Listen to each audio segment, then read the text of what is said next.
Hello बच्चों, ये basic chemistry की क्लास 11 के लिए मेरी चौथी वीडियो है। इसके अंदर मैं आपको सिखाऊंगी मॉलिक्यूलर वेट कैलकुलेट करना, मॉलिक्यूलर मास कैलकुलेट करना। दोनों एक ही चीज़ हैं। तो जिस तरह आप देख रहे हो H2O लिखा हुआ है मैंने, इसके अंदर दो एटम जो हैं वो हाइड्रोजन के हैं और एक एटम जो है वो ऑक्सीजन का है। ये आप सबको पता है। और एटॉमिक मास ऑफ हाइड्रोजन कितना है? 1 ग्राम। और एटॉमिक मास ऑफ ऑक्सीजन कितना है? 16 ग्राम। ये लिस्ट में आपको दे दिया गया था। तो यानी H2O के अंदर दो एटम हाइड्रोजन के हैं, एक एटम ऑक्सीजन का है। और एटॉमिक मास हाइड्रोजन का 1 ग्राम, एटॉमिक मास ऑक्सीजन का 16 ग्राम। अब हमें हाइड्रोजन का अकेले और ऑक्सीजन का अकेले ये मास तो पता है, लेकिन टोटल का क्या होगा मास, वो कहलाता है मॉलिक्यूलर मास या मॉलिक्यूलर वेट। तो अब हम H2O का पूरे का मास कैलकुलेट करेंगे, या जिसे हम कहलाएगा H2O का मॉलिक्यूलर मास या मॉलिक्यूलर वेट। तो इसके लिए हमें करना क्या है? अब हाइड्रोजन कितने हैं हमारे पास? 2, गुणा में उसका एटॉमिक मास यानी कि 1, फिर जमा, फिर ऑक्सीजन कितने हैं हमारे पास? 1, गुणा में उसका एटॉमिक मास यानी कि 16।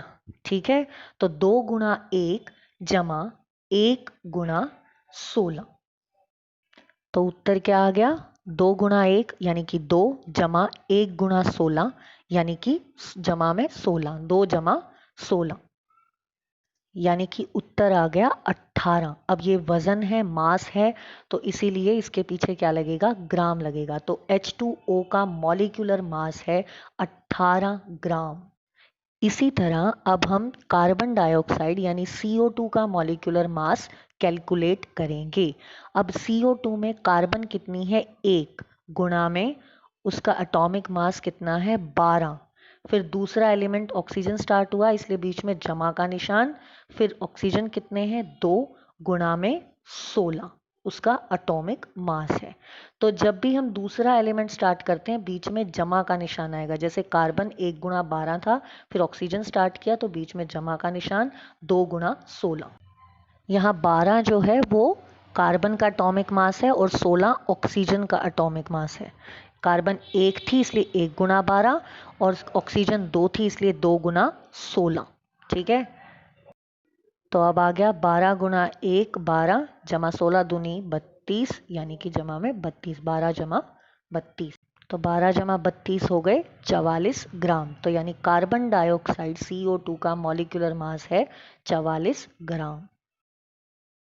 अभी तक जो हमने H2O का मॉलिक्यूलर मास निकाला और कार्बन डाइऑक्साइड का मॉलिक्यूलर मास निकाला, वो एक एक मॉलिक्यूल ही थे।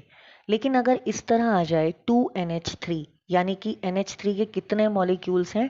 2 मॉलिक्यूल्स हैं। तो फिर हम कैसे निकालेंगे मॉलिक्यूलर मास?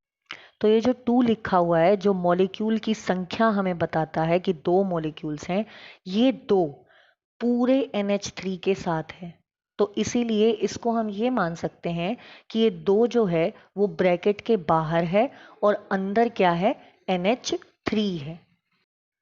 तो इसके लिए हम 2 ब्रैकेट के बाहर लिखेंगे और अंदर वैसे ही मॉलिक्यूलर मास कैलकुलेट करेंगे जैसे हमने H2O का और CO2 का किया है। तो ब्रैकेट के अंदर अब नाइट्रोजन कितनी है? 1, 1 गुणा में नाइट्रोजन का एटॉमिक मास कितना है? 14, जमा में अब हाइड्रोजन अंदर कितनी है? 3, और गुणा में उसका एटॉमिक मास कितना है? 1।